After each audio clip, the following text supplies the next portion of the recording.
Baik, assalamualaikum warahmatullahi wabarakatuh. Selamat pagi, anda semuanya. Apa kabar? Semoga dalam keadaan sehat walafiat.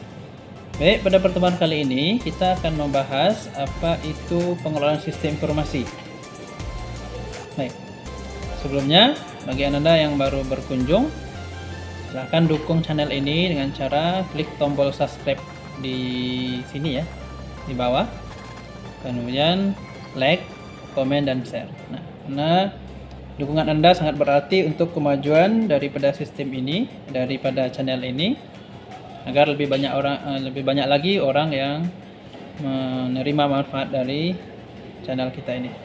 Baik, Anda semuanya, lebih jelasnya tentang materi apa itu pengelolaan sistem informasi, silahkan simak berikut ini. Baik, ketemu lagi di perkuliahan kita tentang pengelolaan sistem informasi. Apa yang dimaksud dengan pengelolaan? Nah, baik Anda semua, bahwa pengelolaan sama dengan aturan atau prosedur ya, suatu kegiatan yang dilakukan secara bertahap, kemudian secara sistematis, nah sebagai pedoman dalam melaksanakan aktivitas sehingga tercapai tujuan. Nah, itu disebut dengan pengelolaan. Kemudian apa yang dimaksud dengan pengelolaan sistem? Nah, tadi ada pengelolaan, sekarang apa pula perbedaannya dengan pengelolaan sistem? Baik, Anda semuanya, bahwa pengelolaan sistem ini adalah mengatur, mengorganisir, dan mengontrol kegiatan. Nah, karena sistem kegiatannya antara lain ada input, kemudian ada proses, dan ada output. Itu yang disebut dengan sebuah sistem. Kemudian pengelolaan personil, itu berapa orang personil yang terlibat dalam sistem tersebut. Nah, sehingga sistemnya berkualitas. Baik, apa saja tahapannya? Yang pertama dalam pengelolaan adalah pengelolaan personil itu sendiri.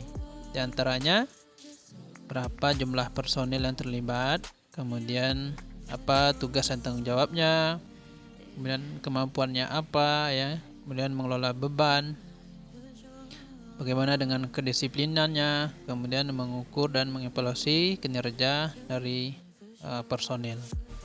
Itu termasuk dalam tahapan yang pertama dalam pengelolaan sistem, yaitu pengelolaan personil. Nah, ini beberapa yang perlu diperhatikan.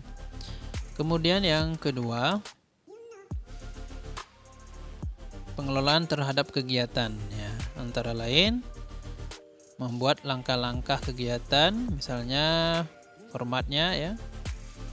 Tujuannya untuk mempermudah personil dalam menjalankan aktivitas ya. Itu kalau ada langkah-langkahnya. Kemudian mengelola dan mengorganisir serta mengontrol kegiatan. Baik. Kemudian tujuannya agar dapat diselesaikan sesuai dengan batasan jadwal yang pertama tadi kita buat. Kemudian menyusul jadwal kegiatan. Menyusun jadwal kegiatan. Yang pertama tadi membuat langkah-langkah, kemudian sekarang yang mengelola, yang ketiga menyusun jadwal. Kemudian menentukan batasan ya, kapan dimulai dan kapan berakhir dari pengelolaan sistem tersebut. Selanjutnya menentukan capaian kegiatan atau target dari pengelolaan sistem. Nah, itu langkah-langkah di tahap kegiatan. Kemudian yang ketiga, misi dan tujuan.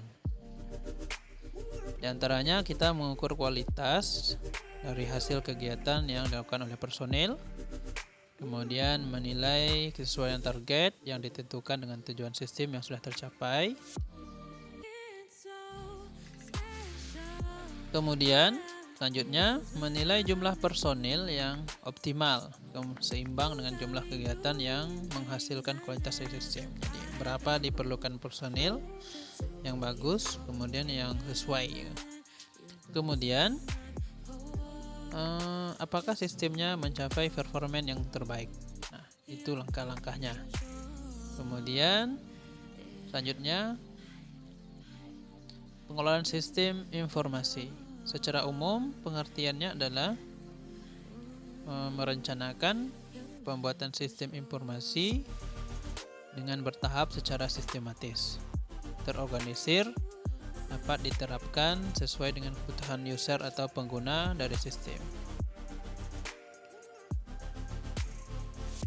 Kemudian, pengertian secara detailnya adalah bahwa pengelolaan sistem informasi ini adalah mengelola dan menentukan model rancangan sistem informasi, baik kemudian rancangan laporan atau output, kemudian rancangan input, rancangan database, dan rancangan teknologi, serta kontrol yang digunakan dalam pembentukan sistem informasi.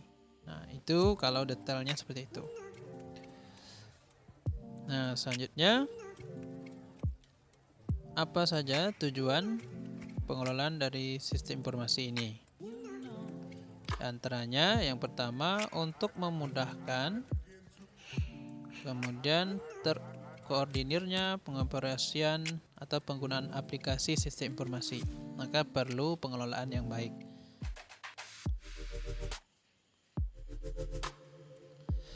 Kemudian yang kedua, bahwa tujuan dari pengelolaan sistem informasi ini yaitu agar sistem informasi dapat membantu manajemen dalam menghasilkan suatu keputusan untuk mengelola organisasi sistem informasi ke depannya. Kemudian yang ketiga, membantu pihak manajemen untuk menata prosedur, aktivitas, sehingga menghasilkan informasi yang berkualitas, berguna, bernilai, dan bermanfaat. Nah, itu diantaranya tujuan kenapa perlu adanya pengelolaan sistem informasi dalam kehidupan penggunaan sistem informasi. Nah, Anda semuanya, selanjutnya, bahwa dengan adanya pengelolaan ini, kita dapat menata personil. Nah, siapa saja yang terlibat dalam sistem informasi, agar sesuai dengan keahlian yang dimiliki oleh personil. Kemudian yang kelima adalah tujuannya mengelola dan mengorganisir hak akses, agar user memiliki hak akses dalam aplikasi sistem informasi. Kemudian yang keenam, menjaga keamanan dan kerahasiaan. Nah, maka perlu pengelolaannya agar data keamanannya terjaga dan rahasianya terjaga dari sebuah aplikasi sistem informasi. Nah, bayangkan kalau tidak ada pengelolaan, orang akan mudah saja mengambil atau mencuri informasi dari sebuah sistem informasi. Kemudian yang ketujuh, memfilter informasi yang diberikan kepada masing-masing level fungsi manajemen. Nah, ini tujuannya agar ada perbedaan antara user, admin, pimpinan, ya. Ini tujuannya. Ada perbedaan informasi yang dikonsumsi oleh masing-masing level. Kemudian yang kedelapan, tujuannya untuk memberikan pelayanan yang terbaik. Nah, ini ya. Baik, itulah beberapa tadi dari tujuan pengelolaan sistem informasi. Selanjutnya kita lanjutkan, apa alasan pengelolaan sistem informasi. Yang pertama, alasannya sistem dapat terkendali. Oke. Yang kedua, dapat terorganisir, hak akses yang seperti yang saya jelaskan di awal tadi. Kemudian yang ketiga, menjaga keamanan. Nah, itu antaranya alasan kenapa perlu pengelolaan sistem informasi.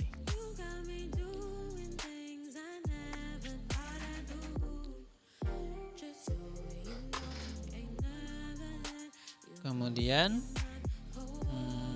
selanjutnya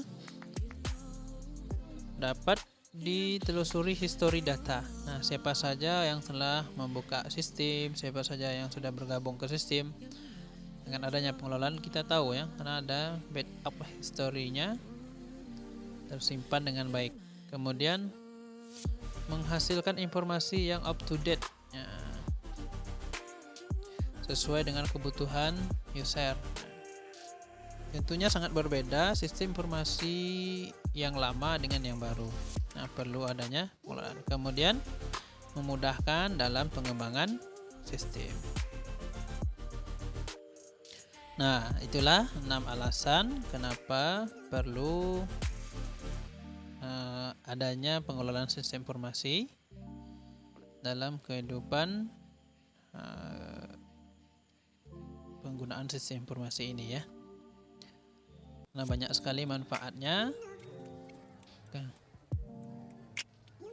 Kalau kita ada atau melakukan pengelolaan sistem informasi, maka kita akan terjaga datanya ya, kemudian informasinya terbaru, kemudian yang paling penting memudahkan dalam pengembangan sistem.